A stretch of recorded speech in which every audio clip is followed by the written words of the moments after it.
नमस्ते सभी को। मैं हूं सृष्टि और आज हम भगवद गीता चैप्टर 6 ध्यान योग के श्लोक 18 को कवर करने वाले हैं। रोज की तरह पहले मैं संस्कृत में श्लोक को पढ़ूंगी, उसकी इंग्लिश ट्रांसलेशन को देखेंगे और मीनिंग को समझेंगे। तो चलिए शुरू करते हैं। यदा विनियाताम चित्ताम आत्मन्यै इवावातिष्ठाते निस्पृहा सर्वा कामेभ्य युक्ता इतै उच्यते तदा। माफ़ी चाह रही हूँ, जो रिकॉर्ड कर रही थी वो थोड़ा इक्विपमेंट गिर गया था। तो इसके इंग्लिश ट्रांसलेशन को देखते हैं। When the yogi by practice of yoga disciplines his mental activities and becomes situated in transcendence devoid of any material desires, he is said to be well established in yoga.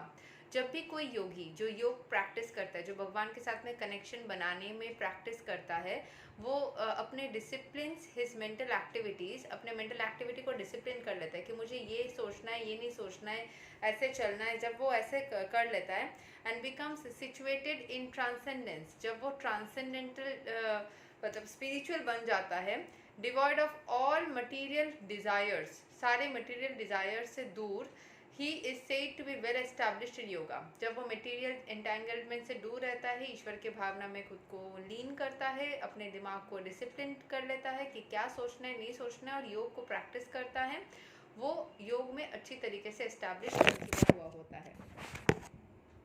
Sorry, ये ना बार बार गिर रही है, सो एक बार मैं थोड़ा सा support ले लेती हूँ इसके ऊपर, सो दैट ये ना गिरे, क्योंकि आज मैं थोड़ा डिफरेंट डायरेक्शन में बैठी हूँ। आप लोगों को समझ में आ भी रहा होगा, I am sitting in a different way, तो इसलिए थोड़ा सा ऐसा हो रहा है। ठीक है, आई होप अभी नहीं गिरेगी, माफ़ी चाह रही हूँ। सो इसके डिटेल एक्सप्लेनेशन को देख लेते हैं। The activities of the yogi are distinguished from those of an ordinary person by his characteristic cessation from all kinds of material desires, of which sex is the chief. A perfect yogi is so well disciplined in the activities of the mind that he can no longer be disturbed by any kind of material desire. The perfectional stage can automatically be attained by persons in Krishna consciousness as stated in the Srimad Bhagavatam. सा वै मनः कृष्ण पदारविन्दयोर् वचांसि वैकुण्ठा गुणाणुवर्णने करैर्हरेर्मन्दिरा मर्जनादिषु श्रुतिं चकाराच्युता सत्कथोदै मुकुन्दालिङ्गलया दर्शने दृशौ तद्भृतैगत्रा स्पर्शेन्गा संगमं घ्रणं च तत्पदा सरजा सौरभे श्रीमत्तुलस्यै रसाणं तदार्पते पदौ हरेः क्षेत्रा पदानुसरपने शिरो ऋषिकेशा पदभिवन्दने कामं च दस्यै नातु कामा कमायया यथोत्तमा shloka जनाश्रयारथि. King Ambarisa first of all engaged his mind on the lotus feet of Lord Krishna.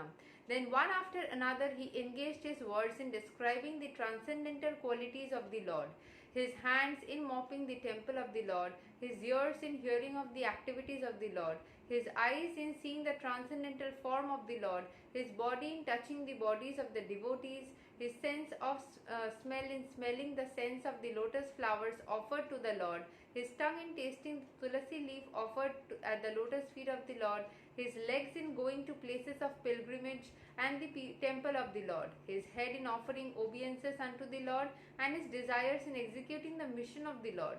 All these transcendental activities are quite befitting a pure devotee. तो जो किंग अम्बरीसा थे, उन्होंने अपने दिमाग को भगवान के चरणों पे लगाया, उन्होंने स्मेल किया सिर्फ वही फ्लावर्स जो भगवान को दिया गया, उन्होंने प्रसाद के रूप में भगवान के पद पे दिया गया तुलसी को ग्रहण किया। इस तरीके से वो भगवान के लिए सेवा अलग अलग फॉर्म्स में करते रहे। उनके टेम्पल को क्लीन करना, उनके भक्तों को सर्व करना, उनके बारे में सुनना, उनके बारे में बोलना, उनको देखना। सो हर तरीके से उन्होंने भगवान को ही हर रूप में पाने की कोशिश की, भगवान को सर्व करने की कोशिश की। The transcendental stage may be inexpressible subjectively by the followers of the impersonalist path, but it becomes very easy and practical for a person in Krishna consciousness, as is apparent in the above description of the engagements of Maharaja Ambarisa.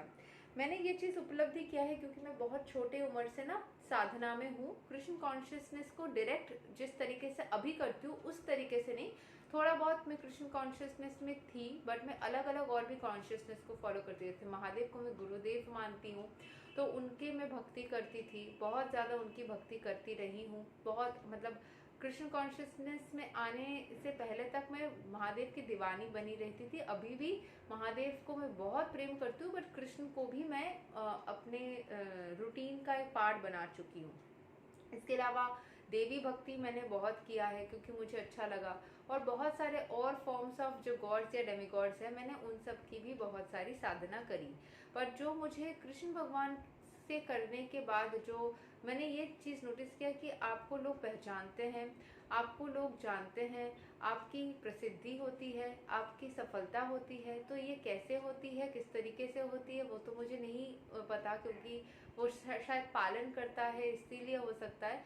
But थोड़ा सा मुझे difference महसूस हुआ जो Krishna consciousness में, क्योंकि आज जो मेरे चैनल में 1000 से ऊपर सब्सक्राइबर्स हैं, मैं पहले तो मतलब नॉर्मल वीडियोस छोड़ती थी। जब मैंने हरे कृष्ण महामंत्र का जाप करके मैंने सोचा कि हरे कृष्ण महामंत्र नहीं, एक कृष्ण भगवान का सॉन्ग था, श्री कृष्ण गोविंद हरे मुरारी, हे नाथ नारायण वासुदेवा,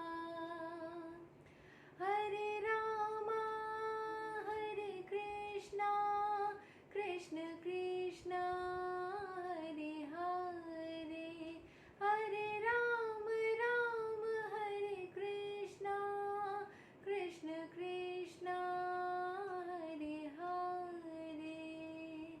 ये वाला सॉन्ग मैं रोज करती थी। 108 दिन के लिए मैंने किया। मैंने 100 days of Hare Krishna Hare Rama start किया था, फिर मैंने सोचा 108 कर देते हैं। तो इसको करते हुए ही मेरा चैनल बहुत फेमस हुआ, लोगों तक पहुंचा, बहुत सब्सक्राइबर्स मिले, बहुत लोगों का प्यार मिला। सो मैंने ये नोटिस किया है कि कृष्ण भगवान की जो भक्ति होती है वो आपको लोगों के साथ में कनेक्ट करवाने में बहुत मदद करती है। तो वो अलग फॉर्म ऑफ एनर्जी है। सो अलग बहुत सारे फॉर्म्स ऑफ लोगों से मैं मिली जो मैं पहले मैं ये नहीं बोल रही हूँ कि मेरा चैनल बहुत फेमस हो चुका है या बहुत कुछ बढ़िया बात है, बट येस मैं लोगों से कनेक्ट कर पाई काफ़ी हद तक ज़्यादा compare to the previous form. तो ये चीज़ वो करते हैं। कृष्ण कॉन्शियसनेस में रहने से आपकी ज़िंदगी में बेहतरी होती है, आप खुद एक बेहतर इंसान बनते हो, आप लाइफ में बहुत सारी अच्छी चीज़ों से मिलते हो।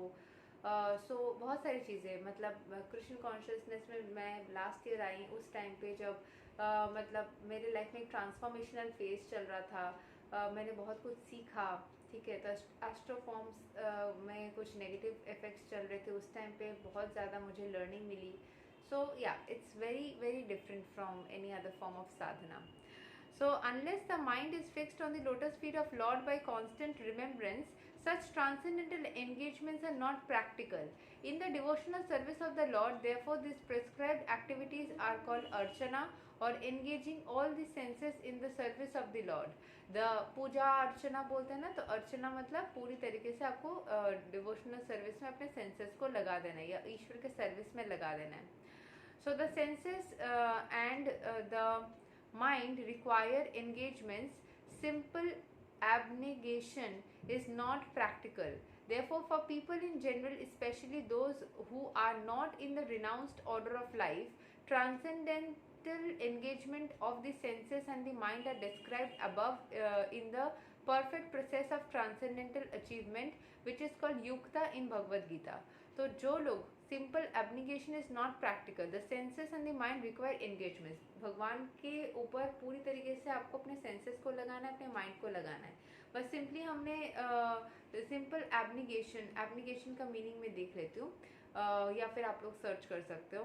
Therefore, for people in general, especially those who are not in renounced order of life, जो बहुत ज़्यादा renounced order of life मतलब चीज़ों को त्याग नहीं करते हैं, transcendental engagement of the senses and the mind are described above in the perfect process of transcendental achievement।